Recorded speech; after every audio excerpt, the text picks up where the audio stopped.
আমাদের CNW news টিভির নরসিংদী জেলার প্রতিনিধি মোতাহারের পাঠানো ভিডিও চিত্র দেখুন বিস্তারিত। সংবাদকর্মীরা এক হয়ে নরসিংদী প্রেস ক্লাবের গোমর ফাঁস করে দেন। Narsingdi press club, court road, Narsingdi. আজ নরসিংদী সাংবাদিক ফোরামের উদ্যোগে সকল সংবাদকর্মী, একাধিক পত্রিকার সম্পাদক, নরসিংদী উপজেলার মোড়ে চৈতন্য পত্রিকার অফিসের সামনে বিভিন্ন সংবাদকর্মীরা এক হয়ে নরসিংদী প্রেস ক্লাবের গোমর ফাঁস করে দেন। নরসিংদী প্রেস ক্লাবের বয়স দীর্ঘ ৩৫ থেকে ৪০ বছর যাবতের যত কুকর্মগুলো ছিল বা আছে সেগুলো তুলে ধরলেন সাংবাদিকরা।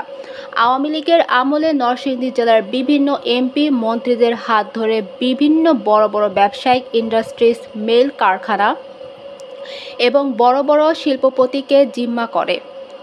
নরসিংদী প্রেস ক্লাবের সদস্যরা হয়ে যান এক একজন ১৬ বছরের।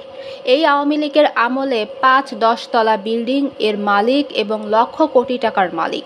এবং আরও বলে যান সাংবাদিকরা আওয়ামী লীগের আমলে নরসিংদী আওয়ামী লীগের কর্মীরা হয়ে যান নরসিংদী প্রেস ক্লাবের সদস্য। বৈষম্য বিরোধী আন্দোলনে বাংলাদেশ দ্বিতীয়বারের মতো স্বাধীন করেন ছাত্ররা। সারা বাংলাদেশে বৈষম্য বিরোধী সাংবাদিকরা বিভিন্ন জেলায় বিভিন্ন থানায় একাধিক মামলা আসামি, কিন্তু নরসিংদী প্রেস ক্লাবের সাংবাদিকরা আওয়ামী লীগের সদস্য হয়ে, আওয়ামী লীগের কর্মী হয়ে এখনও শহরে চলাফেরা করছে বুক ফুলিয়ে। বলছিল যে আপনারা স্বাধীনতার ঘোষণা করেন, কিন্তু কেউ তখন এই সাহস পায় না। তখন এই জিয়াউর রহমানই প্রথম বলছিল উই রিভোল্ট, আমরা বিপ্লব করলাম, বিদ্রোহ করলাম। ওই বিপ্লবের পরেই এই সারা বাংলাদেশের মানুষ জাগ্রত হয়, কৃষক, শ্রমিক, জনতা সবাই অস্ত্র ধরে এবং এই দেশ স্বাধীন করে। ওনার ওখানে জেলার ওনার জন্য অনেক ধরনের খাবারের আইটেম ঘুরছিল। তখন উনি বলছিল যে এই খাবার কি আমার যারা এখানে বন্দী আছে তাদেরকে এই খাবার দেওয়া হয়? তখন জেলার বলছিল না স্যার, আপনি প্রেসিডেন্ট, এর জন্য আপনার জন্য এই ব্যবস্থা করা হয়েছে। কইছে আমার কয়েদিরা যে খাবার খায় আমি সেই খাবার খাবো, কেন এই ধরনের খাবার আমার দিয়া রাষ্ট্রীয় সম্পদের জিয়াউর রহমানের জীবন শেষ হয়েছে? তাহলে উনি কেমন সৎ ছিলেন এটা আমেরিকার বক্তব্যে বোঝা যায় যে উনি রাজনীতি করা অবস্থায়, প্রেসিডেন্ট থাকা অবস্থায় কোনো লোভ লালসা উনি ধরে নাই। হ্যাঁ, উনি সবসময় ছিল একটা সবসময় ছিল বৈষম্যের বিরোধী এবং সবার প্রতি সমান সমতা দেখাইছিল। একটা যুদ্ধবিধ্বস্ত দেশকে উনি পুনর্গঠন করছিল। ওনার দল এই দল আদর্শিক দল। এবং আমরা আজকে যারা এখানে আছেন সাংবাদিকদের উদ্দেশ্যে বলি, নরসিংদীতে সাংবাদিকদের মধ্যে বিভিন্ন ধরনের বিশৃঙ্খলা আছে।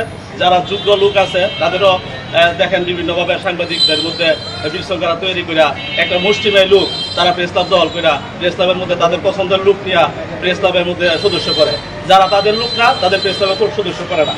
আর যারা তাদের সাথে সুসম্পর্ক, যারা তাদের ম্যান্ডেটের লোক, তাদের প্রেস ক্লাবে নেয়, আর বাড়ি তাদের নেয় না। এখানে বৈষম্য সারা বাংলাদেশের সাংবাদিক সমাজের মধ্যে বৈষম্য দূর হয়েছে, কিন্তু নরসিংদী প্রেস ক্লাবের মধ্যে বৈষম্য দূর হয় নাই। একটা প্রতিবাদ নিয়ে প্রেস ক্লাবের সাংবাদিকদের কিছু মানুষ মিলা আমার নামে আমাকে ১ নম্বর আসামি করে প্রেস ক্লাবের এই যারা এখন বর্তমান কমিটি আছে, যাদের নেতৃত্বে এখানে শেখ মুজিবের মুরাল হয়েছে, তারা আমার নামে মামলা দিছে আমি নাকি প্রেস ক্লাব দল করতে গেছি। এ ধরনের অপপ্রচার চালায়া আমাকে তারা সামাজিকভাবে বিভিন্ন ধরনের হুমকি ধুমকি দিয়ে যাচ্ছে। এই যে সাংবাদিকরা সবাই থাকবে এক ব্যানারে, এক সাইটে, যারা সাংবাদিক আছে সবার একটা ঠিকানা হবে নরসিংদী প্রেস ক্লাব। এখানে সবার জন্য এই প্রেস ক্লাব করা হয় না। এই প্রেস ক্লাব করা হয়েছে মুসলিমের লোকের সুবিধা আদায়ের জন্য। তারা এই প্রেস ক্লাব করে নিজেরা বিভিন্নভাবে এটাকে ব্যবহার করে, কিন্তু অন্য সাংবাদিকদের এখানে কোনো আশ্রয় দেয় না, কোনো ঠিকানা দেয় না। তাই আমি বলবো একটা বৈষম্য বিরোধী ছাত্র সমাজ, একটা বৈষম্য বিরোধী প্রেস ক্লাব, সাংবাদিক বৃন্দ এবং সকল জায়গার গণতন্ত্রের চর্চা করতে হবে। যারা প্রকৃত প্রস্তাবে যারা এই বাংলাদেশকে নেতৃত্ব দিতে পারবে, তাদের যে যোগ্যতা আছে তাদের সেই যোগ্যতা অনুযায়ী মূল্যায়ন করতে হবে, তাহলে এই দেশ একটি সুন্দর একটি রাষ্ট্র হবে। এবং আজকে জিয়াউর রহমানের জন্য আমরা দোয়া করবো। এই আমাদের যিনি আছেন ওই যে বেগম খালেদা জিয়া, ওনার জন্য দোয়া করবো, উনি অসুস্থ। এবং আমাদের যিনি আগামী দিনের রাষ্ট্রনায়ক তারেক রহমান, উনি আসবেন, বাংলাদেশে আসবেন, উনি বাংলাদেশের দায়িত্ব নেবেন। আমরা সবাই ওনার জন্য দোয়া করবো, উনি যাতে বাংলাদেশে আসতে পারে। এই কামনায় আমি আমার বক্তব্য শেষ করলাম। এর প্রতিষ্ঠাতা শহীদ প্রেসিডেন্ট জিয়াউর রহমানের আত্মার মাগফিরাত কামনা করে আজকে দোয়া মাহফিলের আয়োজন করেছেন। আমি শুধু একটি কথা বলতে চাই যে আজকে আপনারা সাংবাদিক বলেন, সাংবাদিকদের অধিকার কিন্তু জিয়াউর রহমান প্রতিষ্ঠা করে গেছে এই বাংলাদেশে। বহু দলীয় গণতন্ত্র এবং গণতন্ত্রকে টিকিয়ে রাখার জন্য এই যে সাংবাদিকের স্বাধীনতা এবং পত্রিকা বের হওয়ার যে স্বাধীনতা, সেই স্বাধীনতা দিয়েছেন আমাদের জাতীয়তাবাদী দলের প্রেসিডেন্ট এবং বাংলাদেশের সুযোগ্য এবং প্রেসিডেন্ট জনাব শহীদ জিয়াউর রহমান, ওনার যে বলিষ্ঠ নেতৃত্বে আমরা আজকে এই পত্রিকার সাংবাদিক, আমি ওই পত্রিকার সাংবাদিক, আমি ওই টিভির সাংবাদিক, এগুলো কিন্তু করে গেছে প্রিন্ট। তাই আমি ওনার মাগফিরাত কামনা করে আজকে সাংবাদিকরা যাতে সবাই সুন্দর এবং এই বৈষম্য বিরোধীর যে আন্দোলন গেল, এই আন্দোলনে সাংবাদিকদের ভূমিকা ছিল অত্যন্ত গুরুত্বপূর্ণ। তাই আমি সহ আমাদের সাংবাদিকরাও অনেক এই নির্যাতিত হয়েছে, তাদের সুস্বাস্থ্য কামনা করে আমি বক্তব্য শেষ করছি।